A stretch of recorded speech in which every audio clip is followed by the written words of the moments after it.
हम लोग थोड़ी देर पहले पढ़े हैं विस्थापन अभिक्रिया, यानी कल का टॉपिक था विस्थापन अभिक्रिया।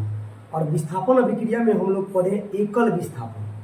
एकल विस्थापन अभिक्रिया क्या है कल हम लोग समझे थे, उसको एक बार हम रिवीजन कर देते हैं। उसके बाद में हम द्विविस्थापन आज पढ़ेंगे। विस्थापन अभिक्रिया दो प्रकार का होता है, एकल विस्थापन और द्विविस्थापन। एकल विस्थापन में क्या होता है कि एक प्रकार का एक तत्व दूसरे किसी विलयन से, यानी दूसरे, जैसे मान लीजिए लोहा है, जैसे कि लोहा है तो लोहा क्या हुआ HCl चाहे कॉपर सल्फेट या H2SO4। H2SO4 क्या है? तेजाब है। H2SO4 क्या है? तेजाब है। तो जब लोहा को H2SO4 से हम अभिक्रिया कराते हैं, चाहे ये तो सल्फ्यूरिक अम्ल हो गया, यहाँ पर CuC, तो लोहा को जब CuSO4 से अभिक्रिया कराते हैं तो यह जो तत्व है इस तत्व से क्या करता है, इसको हटा के अपने आप को प्रतिस्थापित कर देता है।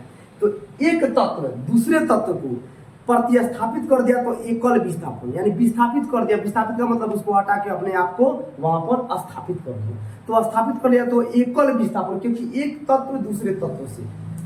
अब आते हैं आज हम लोग समझने की कोशिश करें द्विविस्थापन अभिक्रिया क्या है। तो द्विविस्थापन अभिक्रिया, अब जैसे कि एक तत्व दूसरे तत्व को हटाकर अपने आप को विस्थापित करता है, यहाँ पर ऐसा नहीं है, इसमें हटाने की जरूरत नहीं है।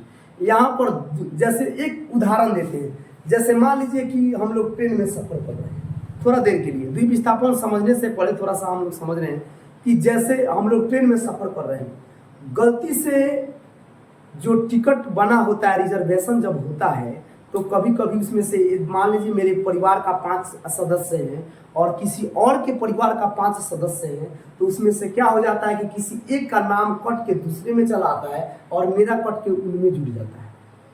तो हम लोग खोजते हैं तो पता चलता है कि मिल गया। तो जब मिल जाते हैं वो लोग, तो हम लोग क्या करते हैं, टिकट की अदला बदली कर देते हैं, यानी सीट की अदला बदली कर देते हैं कि ले भाई तू ये टिकट रख और तू अपने परिवार के साथ खुश, और ये टिकट ले लिया मैं अपने परिवार के साथ खुश। तो उसी को कहते हैं, यानी दो तत्व या दो आयन जब एक दूसरे के स्थान को ले लेते हैं तो उसे कहते हैं द्विविस्थापन। यानी इसमें दोनों व्यक्ति मिलजुल के काम किए हैं, उसे क्या कहेंगे, द्विविस्थापन। समझ में आया? क्लियर? अब इसको हम लोग उदाहरण और परिभाषा यानी डिफिनेशन से समझने की कोशिश करते हैं। तो जब दो यौगिक, यहाँ पर अभी समझाएं, जब दो यौगिक अपने आयन यानी मूलक, जैसे धन है, जैसे यहाँ पर देख लीजिए HCl है, तो यह क्या है, धन है या ऋण है। यानी जब अम्ल और क्षार, तो अम्ल क्या होता है, हमेशा प्लस में होता है, और क्षार क्या होता है, हमेशा माइनस में होता है। प्लस और माइनस क्या है, आयनों का आदान प्रदान कैसे होता है, बैलेंसिंग हम फर्स्ट चैप्टर में बताए थे, एक बार उसको रिवीजन कर लीजिएगा, लोग देख लीजिएगा। और विशेष हम आयनों का आदान प्रदान जो है यौगिक चैप्टर यानी केमिस्ट्री के चौथा चैप्टर में बताएंगे, ठीक है। तो तब तक हम देखते हैं आयन क्या होता है, धन मूलक क्या है, ऋण मूलक क्या है। ये चीज हम जब पढ़ेंगे, हम लोग जब पढ़ेंगे इलेक्ट्रॉनिक विन्यास निकालना, तो इलेक्ट्रॉनिक विन्यास में हम लोग समझेंगे कि धन कैसे होता है, ऋण कैसे होता है। तत्काल के लिए आप लोग समझ लीजिए कि यह धन मूलक है या ऋण मूलक है। एक बार फिर से इसको हम क्लियर कर देते हैं थोड़ा सा। धन मूलक का मतलब होता है उसमें हाइड्रोजन की मात्रा ज्यादा हो, और ऋण मूलक का मतलब है कि क्षारीय ज्यादा हो। तो आइए यहाँ पर उसको हम pH स्केल के माध्यम से भी समझेंगे दूसरे अध्याय में।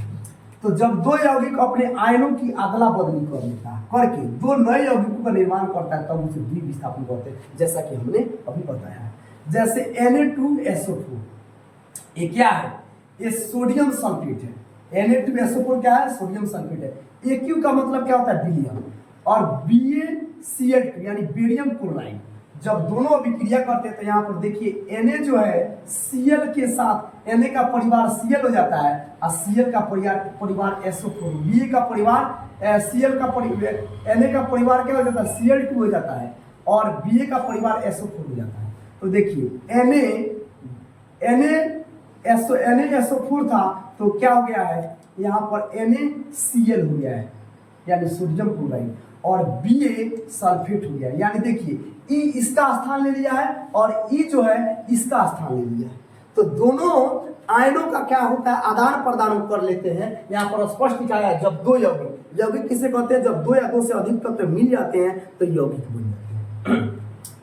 तो देखिए यहाँ पर जो है आयनों का अदला बदली कर लिया, तो आयनों का अदला बदली कर लिया तो जगह देखिए Na कर लिया Cl से, SO4 कर लिया Ba से, तो BSO4 और NaCl हो गया। अब जैसे इसको कैसे कहेंगे, परीक्षा में इस प्रकार से दिया जाता है, जैसे आप लोग प्रयोग पढ़िएगा तो उसमें आता है। जैसे मान लीजिए 3 मिलीलीटर बेरियम क्लोराइड ले लीजिए और 3 मिलीलीटर आप लोग सोडियम सल्फेट ले लीजिए। एक परखनली होता है, परखनली की फिगर हम बना देते हैं। परखनली ऐसे होता है और इसमें क्या करते हैं, और एक और बात का ध्यान रखना है, जब अम्ल में क्षार को मिलाते हैं या किसी चीज को मिलाते हैं तो धीरे धीरे अम्ल को क्षार में न डालेंगे, क्षार को अम्ल में डालते हैं। ध्यान रखिएगा, अम्ल को जब क्षार में डालिएगा तो उसमें से इतना गैस निकलेगा कि आप लोग का हाथ या मुंह जलने की संभावना होगी। तो इसको करते कैसे हैं, तो क्षार को थोड़ा थोड़ा मिलाते हैं फिर हिलाते हैं, फिर थोड़ा थोड़ा मिलाते हैं फिर हिलाते हैं। तो क्या हम कह रहे हैं, 3 मिलीलीटर सोडियम सल्फेट लिए, 3 मिलीलीटर बेरियम सल्फेट लिए, दोनों को मिला लिए तो क्या बना, हमें अवक्षेप प्राप्त हुआ। देखिए तीर का निशान नीचे की तरफ है, इसका मतलब है अवक्षेप बना। आगे हम इसके बारे में और डिटेल समझेंगे, तो क्या बना, यहाँ पर अवक्षेप बना। अवक्षेप क्या है हम आगे बता रहे हैं। तो अवक्षेप बना और क्या बनता है, ये दोनों को मिलाने से क्या बना, अवक्षेप भी बना और यह द्विविस्थापन हो गया। अब परीक्षा में जैसे आप लोग को दे देगा, यही सब क्वेश्चन होता है, क्वेश्चन रखने की जरूरत, याद करने की जरूरत नहीं है, ऐसा समीकरण दे देगा और कहेगा कि आप पहचान कीजिए कि यह कौन सी अभिक्रिया है। जैसे पिछले हम चैप्टर में बता चुके हैं कि वियोजन, संयोजन, चाहे अपघटन और एकल विस्थापन, ये है द्विविस्थापन। तो द्विविस्थापन, तो 4 गो ऑप्शन देगा, आपको एक ऑप्शन चूज करना है। तो कैसे समझेंगे कि द्विविस्थापन है, तो एकदम ध्यान पूर्वक इस समीकरण को देखेंगे और ये देखेंगे कि Na जो है Cl के साथ अभिक्रिया कर लिया और SO4 Ba के साथ अभिक्रिया कर लिया, यानी दो तत्व, दो यौगिक के आयन एक दूसरे के अपने जगह को अदला बदली कर लिया। तो दो आदमी जब स्थान को अदला बदली करेगा तो उसको द्विविस्थापन। अगर एक व्यक्ति यानी एक आयन या एक तत्व जाके दूसरे तत्व को हटा के एकदम अलगे भगा दिया, अपने आप को उसके स्थान पर ले लिया, तो क्या हो जाएगा, द्विविस्थापन। जैसे मौखिक में कहा जाता है, आजकल सुन रहे हैं जमाने में कैसा है, जैसे मान लीजिए शादी संबंध हो रहा है कहीं पे, तो आजकल देख रहे हैं कि जैसे कि कोई लड़का लड़की है, शादी कर लिया, करने के बाद में कोई दूसरा आया बाहर ही और उस लड़का को क्या किया, मारा लात से, लड़का बाहर और उस लड़की से शादी कर लिया, यानी इसको भगा दिया। समझ जाइए कि वो एकल विस्थापन हो गया, यानी अपने आप को एकल विस्थापित कर लिया। तो ऐसे भी समझ सकते हैं। अब आइए, जल में अविलेय पदार्थ का अवक्षेप कहते हैं। अब अवक्षेप क्या है, तो जल में अगर कोई अविलेय का मतलब जो मिलने वाला नहीं हो, विलेय और अविलेय का मतलब थोड़ा सा समझिए। 9th क्लास में इसे हम अविलेय बताए हैं, एक बार पुनः हम फिर बताएंगे। तो विलेय अविलेय क्या है, तब विलेय जैसे चीनी में नमक को मिला दीजिए, आप पहचान पाइएगा कि इसमें क्या है, नमक चीनी में पहचान कर पाइएगा, तो वो हो गया विलेय। जो पहचान में आ जाए देखने से वो अविलेय, या जो पहचान नहीं आए वो विलेय। तो अब मिट्टी मिला दीजिए पानी में, दिख जाएगा कि गंदा है या मिट्टी है, तो जब समझ में आ जाएगा कि हाँ, तो वो क्या होता है, अविलेय। तो पूछेगा आपको कि अवक्षेप किसे कहते हैं, तो जल में अविलेय पदार्थ, अविलेय समझ में आ गया। तो जल में जब अविलेय पदार्थ मिला देंगे, तब मिलाने के बाद में तो अविलेय का मतलब होता है कि अविलेय का मतलब होता है जो मिले नहीं, दिख जाए, तब दिखने के बाद में वो जल में जाके मिल जाता है। जैसे मान लीजिए बालू की और में हीन ले लिए, और में हीन थोड़ा सा ले लिए और जल में मिला दिया, जब तक घोल घूमता रहेगा पानी, जब पानी को मिलाते रहेंगे तो वो क्या हो जाएगा, घूमता रहेगा। तो जब घूमता रहेगा तो दिख रहा है, तो ये अविलेय हो गया, यानी अविलेय दिख रहा है। कुछ देर के बाद में वो क्या हो जाएगा, नीचे की तरफ बैठ जाएगा, तो वही जो बैठा हुआ पदार्थ है वो अवक्षेप हो जाता है। आ गया समझ में, क्लियर। तो अवक्षेप किसे कहते हैं, तो देखिए जल में अविलेय पदार्थ को क्या कहते हैं, अवक्षेप कहते हैं। चूंकि इस अभिक्रिया में अवक्षेप बनता है, इसलिए इसे अवक्षेपण अभिक्रिया ही कहते हैं। याद हो गया, यानी जल में अविलेय पदार्थ मिला दिए तो अवक्षेप, और चूंकि यह चूंकि इस अभिक्रिया में अवक्षेप बनता है इसलिए इसे अवक्षेपण अभिक्रिया कहते हैं। अब अवक्षेपण पूछेगा तो भी बता देंगे। अब आते हैं आगे। वैसी रासायनिक अभिक्रिया जिसमें किसी अवक्षेप का निर्माण होता है उसे अवक्षेपण अभिक्रिया कहते हैं। यानी यही चीज है, इसको दो तरीका से हमने लिख दिया, जैसे Pb NO3 का होल ट्वाइस और 2 पोटेशियम आयोडाइड। देखिए आई है, आई से आयोडाइड होता है, चाहे इसको इसका नाम हो जाएगा Pb को कहते हैं लेड और इसको बोलते हैं नाइट्रेट। का लेड नाइट्रेट और पोटेशियम आयोडाइड को जब मिलाते हैं तो क्या होता है, लेड आयोडाइड और पोटेशियम नाइट्रेट बनता है। पोटेशियम क्या बनता है, नाइट्रेट। एक मिनट और एक चीज बता देते हैं कि BaSO4 किस प्रकार का, इसका रंग कैसा होता है। अगर परीक्षा में पूछ दे BaSO4 का रंग कैसा होता है तो लिख देते हैं यहाँ पर सफेद रंग का होता है। परीक्षा में पूछेगा, कैसे परीक्षा में पूछेगा तो देख लीजिए। सोडियम सल्फेट और बेरियम क्लोराइड को जब हम मिलाते हैं तो हमें क्या बनता है, BaSO4 यानी बेरियम सल्फेट और सोडियम क्लोराइड बनता है। तो इसमें बेरियम सल्फेट का रंग कैसा होता है या पूछेगा सोडियम सल्फेट और बेरियम क्लोराइड को मिलाने पर अवक्षेप के रूप में क्या प्राप्त होता है, तब BaSO4 और अवक्षेप के रूप में जब बनता है तो उसका रंग कैसा होता है, सफेद। यहाँ पर 4 क्वेश्चन आप लोगों का क्लियर हो गया कि नहीं। तो आप लोग इसको समझ में आ गया आप लोगों को कि अवक्षेप कैसे बनता है। देखिए तीर का नीचे की तरफ निशान होगा तो अवक्षेप बनेगा। यानी तीर के नीचे देखिए, जैसे मान लीजिए एक जल है, एक गिलास है और गिलास में तो दिखेगा नहीं, शीशा गिलास में स्पष्ट दिखेगा।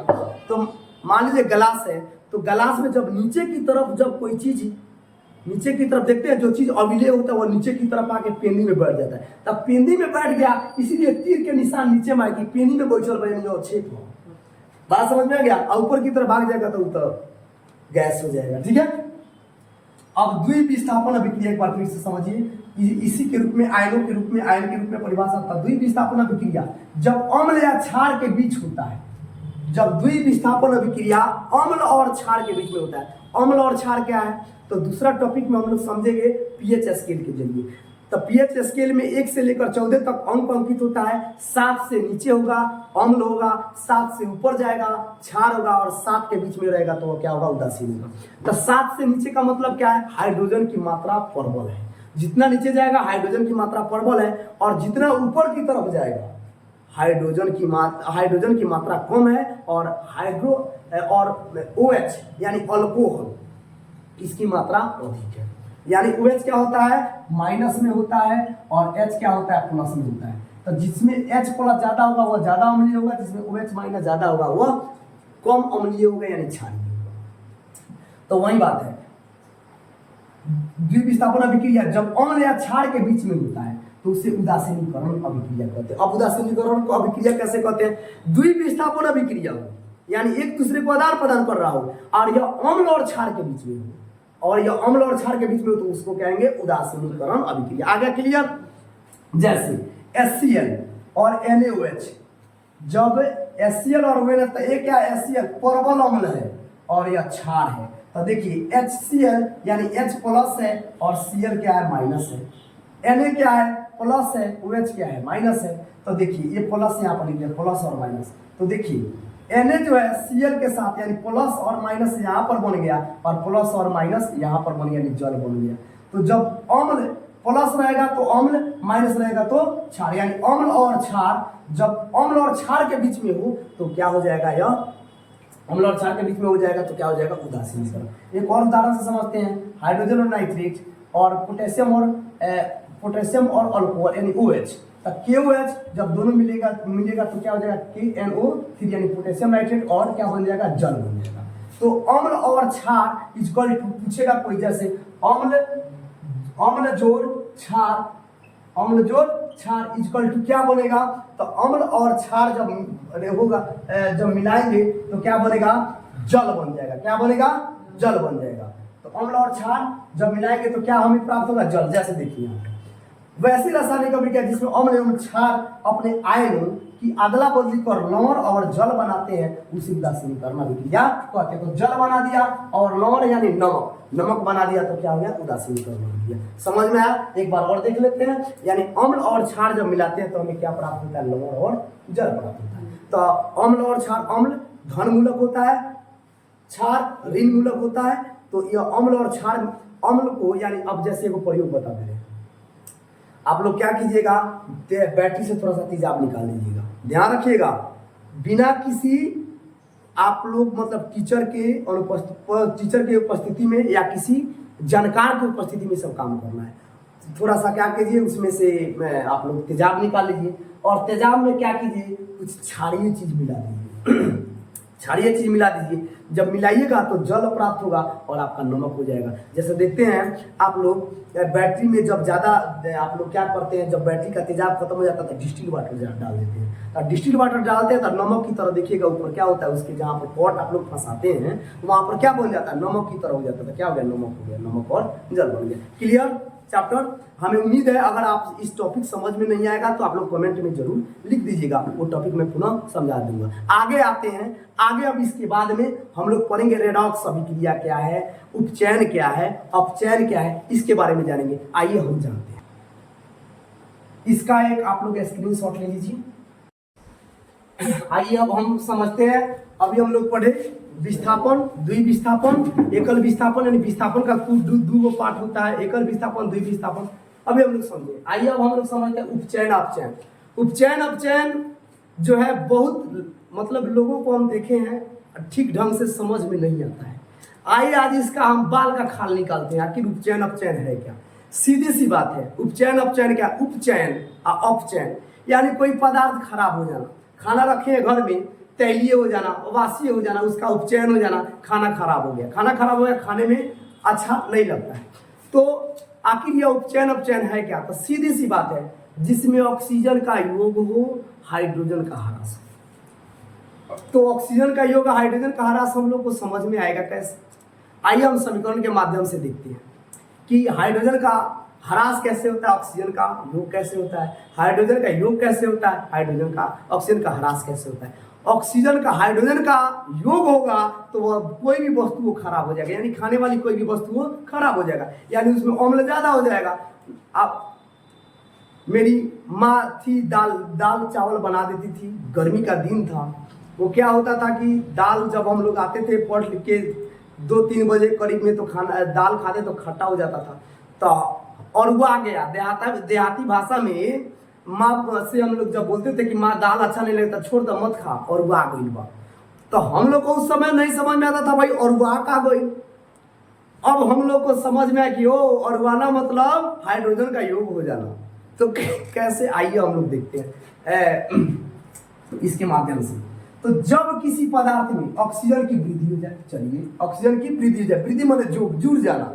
जैसे मान लीजिए 2 व्यक्ति हम लोग कोई मारामारी करने जा रहे हैं, एक आदमी मारामारी कर रहे हैं, एक और आके जुड़ गया, तो डबल ताकत ना हो गया, तो यानी जुड़ जाना। तो जब किसी पदार्थ को ऑक्सीजन की वृद्धि हो जाना, ऑक्सीजन की वृद्धि यानी योग हो जाना, या और हाइड्रोजन का ह्रास हो जाना यानी कमी हो जाना, ह्रास माने कमी हो जाना, तब उसे उपचयन अभिक्रिया कहते हैं। आप ध्यान दीजिए, उपचयन, उपचयन, उप का मतलब होता है ऑक्सीजन का योग, हाइड्रोजन का ह्रास। उप का मतलब ऑक्सीजन का योग, हाइड्रोजन का ह्रास। उप का मतलब ऑक्सीजन का योग, हाइड्रोजन का ह्रास। ऑक्सीजन का योग, हाइड्रोजन का ह्रास। उप उप उप उप ऐसे करके आप लोग 2 बार 4 बार याद कर सकते हैं। तो उप का मतलब ऑक्सीजन का योग, हाइड्रोजन का ह्रास। जैसे कॉपर, और कॉपर को जब हम कॉपर का जब चूर्ण लेते हैं, कॉपर का चूर्ण लेते हैं और उसको खूब गर्म करते हैं, तब गर्म जब याद रखिएगा, ऑक्सीजन जलाता है, हाइड्रोजन जलता है। आगे चैप्टर में हम बताएंगे हाइड्रोजन जलता है तो किस प्रकार की आवाज आती है और किस प्रकार का उसका रिएक्शन होता है। तो ऑक्सीजन की क्या होती है, ऑक्सीजन की उपस्थिति में कोई चीज जलता है, इसलिए ऑक्सीजन क्या कर लेता है, अभिक्रिया कर लेता है। तो हम चूर्ण लिए, स्प्रिट पर खूब बढ़िया से कस के उसको हमने क्या किया, उष्मा दिया, यानी गर्म के। उष्मा का मतलब ऊर्जा, ऊर्जा का मतलब आग, आग यानी गर्मी। अब आग जो है कितने रूप में कन्वर्ट हो जाता है, शरीर में आ जाए, ऊर्जा शरीर में आ जाए तो क्या हो गया, देह में ताकत आ गया। वही ऊर्जा जब खाना बनाने में आ जाए तो खाना बन जाएगा, वही ऊर्जा जब अधिक हो जाए तो उसमें क्या हो जाएगा, गर्मी आ जाएगा, यानी बहुत ज्यादा आग माने तपन महसूस होने लगेगा। तो देखिए कॉपर की पहले समझिए, कॉपर जो है, कॉपर का चूर्ण लेते हैं, वह किस कलर का होता है, परीक्षा में पूछ देगा कि कॉपर का चूर्ण का रंग कैसा होता है, तो याद रखिएगा लाल भूरा रंग का होता है, लाल भूरा रंग। किस कलर का होता है? लाल। यहाँ पर लिख भी देते हैं, लाल भूरा रंग, भूरा रंग। तो जब उसको गर्म करते हैं तो ऑक्सीजन की उपस्थिति होती है, तो क्या बन जाता है? CuO यानी कॉपर ऑक्साइड।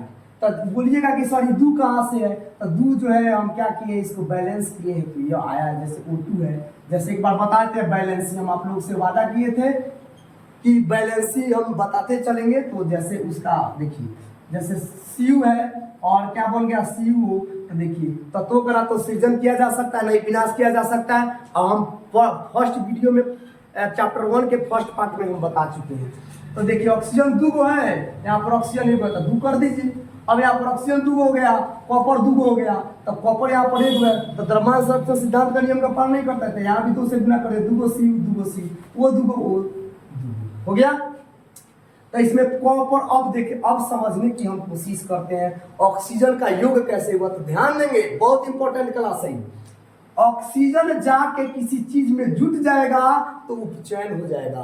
बहुत इंपॉर्टेंट क्लास है, इसको प्लीज मिस मत कीजिएगा। तो यहाँ पर ऑक्सीजन जो कॉपर जो है ऑक्सीजन में जाके, यानी ऑक्सीजन कॉपर जुट गए, यानी CuO जुट गए, तो कॉपर का इसमें क्या हुआ है? तो अब उपचयन हुआ है। तो किसका उपचयन हुआ है? तो कॉपर का। किसका उपचयन हुआ है? कॉपर का। अब यहाँ पर देखते हैं MgO2। तो MgO2 यानी Mg में जब ऑक्सीजन की उपस्थिति में जब इसको ऊष्मा दिए तो MgO बन गया है। यानी Mg जो है, Mg किसका उपचयन हुआ? तो Mg का। तो उपचयन का मतलब जो चीज जाकर ऑक्सीजन में मिल जाए तो उसी का उपचयन होता है। तो Mg जाके ऑक्सीजन में मिला तो किसका उपचयन हुआ? Mg का। आया समझ में? कुछ और उदाहरण लेते हैं। अब हम 2 पार्ट में इसको बांट देते हैं, ऑक्सीजन का योग और हाइड्रोजन के ह्रास। ये दोनों माध्यम से समझने की कोशिश करते हैं। तो देखिए कार्बन और O2, यानी कार्बन को जब O2 के ऑक्सीजन के साथ अभिक्रिया कराते हैं तो कार्बन डाइऑक्साइड बनता है, यानी कार्बन 2 माने डाई ऑक्साइड। तो कार्बन डाइऑक्साइड बनता है, तो इसमें कार्बन का क्या हुआ है? उपचयन हुआ है। कार्बन जाके जुटा है, तो जो जुटेगा उसका उपचयन होगा। तो ध्यान से देखिए, यह समीकरण ध्यान से देखिएगा तो क्लियर हो जाएगा यहीं पर। तो फिर से एक बार बोर्ड पर देखिए, कार्बन कौन जाके जुटा है ऑक्सीजन के साथ? कार्बन। उपचयन किसका हुआ? कार्बन का। उपचयन अभिक्रिया जुटा है जाके सल्फर और ऑक्सीजन के साथ जब अभिक्रिया होता है तो सल्फर जाके किस में जुट गया? यहाँ पर O2 में। तो SO2 बन गया, यानी सल्फर डाइऑक्साइड। तो इसमें कौन जाके जुटा? कौन जाके जुटा? बोलिए। सल्फर। कौन जाके जुटा? सल्फर। तो सल्फर जाके जुटा तो किसका उपचयन हुआ? आ गया समझ में? अब देखिए सोडियम और ऑक्सीजन के साथ तो या बैलेंस किया गया है। तो सोडियम किसके साथ जाके जुटा? तो क्या बना? Na2O, यानी सोडियम ऑक्साइड। तो इसमें कौन जाके जुटा है? Sodium, Na, sodium. तो सोडियम जाके जुटा है तो किसका उपचयन हुआ? सोडियम का। H2 प्लस O2 तो बन गया H2। अभिक्रिया संतुलित करने पर या बैलेंस बराबर करने के लिए 2 यहाँ पर अणु हो गया। इसको अणु बोलते हैं, इसको परमाणु बोलते हैं, इसको अणु बोलते हैं, इसको परमाणु बोलते हैं। ये अणु है, ये परमाणु है, ये परमाणु है, परमाणु है, परमाणु है, परमाणु है, ये अणु। तो H2 प्लस O2 जब अभिक्रिया कराएंगे तो क्या बना? H2 जल बना। तो कौन जाके जुटा है? H2 जाके जुटा है। तो इसमें किसका उपचयन हुआ है? तो हाइड्रोजन का। परीक्षा में पूछ देगा कि H2 प्लस O2 बराबर 2A2, इसमें किसका उपचयन हुआ है? तो हम बोलेंगे हाइड्रोजन का। कैसे समझेंगे? क्योंकि हाइड्रोजन जाके ऑक्सीजन में जुटा है, इसलिए हाइड्रोजन का उपचयन हुआ है। सोडियम जाके ऑक्सीजन में जुटा है, इसलिए सोडियम का उपचयन हुआ है। सल्फर जाके ऑक्सीजन में जुटा है, इसलिए सल्फर का उपचयन हुआ है। कार्बन जाके ऑक्सीजन में जुटा है, इसलिए कार्बन का उपचयन हुआ है। Concept clear? आगे डाउट है? चलिए अब समझते हैं। अब तो आप लोग समझ लिए ऑक्सीजन का सर आपने तो बता दिया, ऑक्सीजन का उपचयन यानी ऑक्सीजन जाके जुटा। अब हाइड्रोजन का ह्रास कैसे होता है चलिए आपको बताते हैं। अब देखिए ह्रास का मतलब होता है जब दो व्यक्ति, 2 दोस्त हो, मान लीजिए 2 दोस्त हैं और 2 दोस्त एक हम दिया है और क्या किया है, कुछ ना कुछ इधर उधर करके उसको, इधर उधर का मतलब क्या होता है? अब समीकरण में आएगा तो तोड़ना। तोड़ते कैसे हैं? तो किसके? विद्युत से, उष्मा से, प्रकाश से तोड़ते हैं। तो यहाँ पर तोड़ने का मतलब क्या बनता है? यहाँ पर तोड़ने का मतलब क्या बनता है? यहाँ पर तोड़ने का मतलब होता है जैसे दो दोस्त है तो दो दोस्त में कोई जाके कुछ गलत शरत बोल दिया, एक दूसरे से विरोधी करवा दिया, एक दूसरे दोस्त से क्या हो गए, अलग हो गए, तो यानी अपने दोस्त को क्या कर दिया गया, तोड़ दिया गया। तो इसमें देखिए हाइड्रोजन से हटा देना, हाइड्रोजन को हटा देना, तो हाइड्रोजन से जब हटाया जाएगा तो देखिए कैसे होता है। जैसे H2S है, बेचारा दोनों बड़ा दोस्त है, H और हाइड्रोजन और सल्फर, S माने सल्फर, दोनों बहुत प्यारा दोस्त है। चलो हम लोग दोनों एक दूसरे से एक दूसरे के लिए, आप लोग गाना सुन रहे कि एक दूसरे के लिए जीना मरना साथ, और उसमें कोई आ जाएगी कौन, आप लोग समझ सकते हैं, आएगी दोनों को लात मारेगी, एक उधर दोनों दोस्ती खत्म। तो यहाँ पर जो है हाइड्रोजन और सल्फर जो है बड़े अच्छे दोस्त हैं। अभी ससुर आ गया क्लोरीन, तो ये ससुरा नहीं समझे, ससुरी है या के क्या की, ये दोनों दोस्त के बीच में दूरी बनाने का काम कर रही है। यानी ये कहा कि H2 को बोल दी कि सल्फर जो है ना, सल्फरवा बड़ा खराब आदमी है, हम तुम्हारे पास आते हैं तो तुमसे जलता है। ये बोलेगा हाइड्रोजन बोलेगा ओ जलता है, चल ससुरा से आज से दोस्ती खत्म। अभी ससुरा को क्या किया कि तोड़ दिया, तोड़ के बेचारा अकेला यहाँ पर अपना दोस्ती गीत गा रहा है, गम का गीत गा रहा है कि तेरा गम अगर ना होता, सुनबे किए हैं गीत, तो अपना एक गम का गीत गा रहा है, और ये क्या किया, दोनों मिल गया, HCl बन गया। अब इसकी जो ताकत थी, जो दोस्त के प्रति ताकत थी कि कभी भी फोन करता था दोस्त, यहाँ पर मारा मारी हो गया, सल्फर दौरा चलाता था, बोल कौन मारा है। अब यहाँ पर तो वो दोस्त हट गया, जब दोस्त हट गया तो क्या बन गया, ये बन गया, इसका हरास हो गया। क्या हो गया, हरास हो गया। तो यहाँ पर किसका हरास हुआ है, H2S का, न कि H का, यहाँ पर H2S का हरास हुआ है। तो यहाँ पर क्या हो गया, उपचयन अभिक्रिया, किसका उपचयन हुआ, तो H2S का। उपचयन माने कौन अलग हुआ, तो H2S, अलग मतलब उपचयन, ठीक है। अब आते हैं NH3 और ऑक्सीजन से अभिक्रिया हुआ। तो NH3 जब ऑक्सीजन से अभिक्रिया हुआ तो N और H यानी नाइट्रोजन और हाइड्रोजन, ये दोनों बड़ा दोस्त है। उसी प्रकार सेम कहानी, दोनों बड़ा दोस्त है। अब कोई आ गया बीच में और बोला कि बड़ी देखो जलता है, कौन जलता है, तो हमसे जलता है यह सब। तो जलता है तो क्या हो गया, तो अलग करा दिया, यानी यहाँ पर देखिए N2 को अलग करा दिया, और H2O क्या हो गया, H क्या कर दिया, नाइट्रोजन को भरा दिया, और HO2 क्या बन गया, यह और एक साथ मिल गए। तो यहाँ पर किसका, तब पूछा जाएगा किसका उपचयन हुआ है, तो इन दोनों को तोड़, यह दोनों दोस्त थे तो दोनों दोस्त टूटे हैं, तो NH3 का उपचयन हुआ। किसका उपचयन हुआ, क्लियर, समझ में आ रहा है। यानी हाइड्रोजन का हरास, यानी जिस, मान लीजिए कि पहले से दो दोस्त हैं, तो वो दोस्त टूटा है, टूट के अलग हुआ है, तो यानी हाइड्रोजन से टूट के अलग हुआ है। तो हाइड्रोजन से टूट के अलग होगा तो हाइड्रोजन का हरास होगा। तो हम बोलेंगे ये दोनों दोस्त को एक साथ लिखेंगे, ये दोनों दोस्त क्या होगा, दोनों दोस्त का क्या होगा, हरास होगा, इसलिए हम बोलेंगे NH3 का हरास होगा। अब आते हैं MnO2। अब देखिए यहाँ पर MnO2 और HCl, तो MnO2 और HCl का जब हम इसी प्रकार सेम यही विधि कराएंगे, तो देखिए हाइड्रोजन महाराज कहने बानी है, तो हाइड्रोजन महाराज हेदे बानी, तो एमे से अगर हाइड्रोजन अगर निकल के जेले जकरा में जाइए ओकर हरास हुई। तो देखिए MnCl2 यानी Mn क्या किया, इसके साथ अभिक्रिया किया, और HO2 के साथ अभिक्रिया कर लिया, तो और क्या बन गया, Cl2 बन गया। Cl2 को छाड़ दिया गया, छाड़ क्या दिया, इसकी ताकत कमजोर कर दी गई। तो इसमें हाइड्रोजन किस में था, देखिए तो हाइड्रोजन किस में था, HCl में था। तो Cl और H अलग हो गया, Cl और अलग हो, मैंने ये कहने का मतलब फिर से समझिए, घबरा के नहीं। देखिए जिसमें हाइड्रोजन होगा और जिससे हाइड्रोजन टूट के जाएगा, हरास उसका होगा। तो HCl जो है ये दोनों टूटा है, HCl टूटा है, तो देखिए HCl टूट के ऑक्सीजन के साथ अभिक्रिया किया, तो टूटा कौन है, HCl, तो हरास किसका हुआ, HCl का। अब परीक्षा में पूछ देगा, जैसे आपका समीकरण दे दिया और पूछ देगा चलो बताओ किसका हरास हुआ, तो आप बताइएगा किसका हरास हुआ, तो HCl का, क्योंकि Cl और H दोस्त थे और वो क्या हो गए, अलग हो गए, Cl और H अलग हो गए। बेचारा देखिए Cl के बेचारा बैठा हुआ है मुंह बना। अब यहाँ पर एक और लेते हैं, एक और बना लेते हैं, कॉन्सेप्ट क्लियर कीजिए एक बार फिर से। हाइड्रोजन टूट के, माने दो दोस्त होंगे, हाइड्रोजन और क्लोरीन, चाहे हाइड्रोजन के साथ जो भी दोस्त पहले से होंगे अभिकारक में होंगे, और टूट के अगर टूटने के बाद में दोनों अलग होंगे, तो हाइड्रोजन का ह्रास होगा। जैसे देखिए HCl टूट के अलग हो गया तो हाइड्रोजन का ह्रास हुआ, इसका मतलब हुआ है HCl का उपचयन हुआ। क्या हुआ? बोलिए उपचयन। खूब बेहतर ढंग से समझ में आ रहा है कि नहीं? अब एक बार फिर से समझिए Zn का, Zn और HCl। अब देखिए HCl H महाराज क्या कहाँ है? तो H महाराज यहाँ पर है। अब Zn HCl क्या किया? एक दोस्त बना लिया और H को क्या कर दिया? बाहर हो गया। तो H को क्या कर दिया? बाहर हो गया। तो यहाँ पर क्या हो गया? किसका ह्रास हुआ? माने कौन उपचयन उपचयित हुआ था? HCl उपचयित हुआ, यानी जिसमें हाइड्रोजन लगा होगा उपचयन उसका होगा, उपचयन उसका होगा, इसलिए कहेंगे इसको उपचयन अभिक्रिया। यानी ऑक्सीजन का योग और हाइड्रोजन का ह्रास। तो यहाँ पर ऑक्सीजन का योग लिख समझ लिए, हाइड्रोजन का ह्रास समझ लिए। अब इसको परिभाषा के रूप में जानते हैं।